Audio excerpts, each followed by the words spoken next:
నవ్వును పంచుతూ 4 రోజులు ఉన్నా చాలు అంతే చాలురా.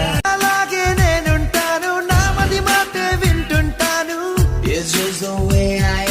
నా తోడే నేనుంటాను, నచ్చిన పనినే చేస్తుంటాను. నవ్వులు రువ్వుతూ నవ్వును పంచుతూ 4 రోజులు ఉన్నా చాలు అంతే చాలురా. అలాగే నేనుంటాను, నా మది మాటే వింటుంటాను. నా తోడే నేనుంటాను, నచ్చిన పనినే చేస్తుంటాను. నవ్వులు రువ్వుతూ నవ్వును పంచుతూ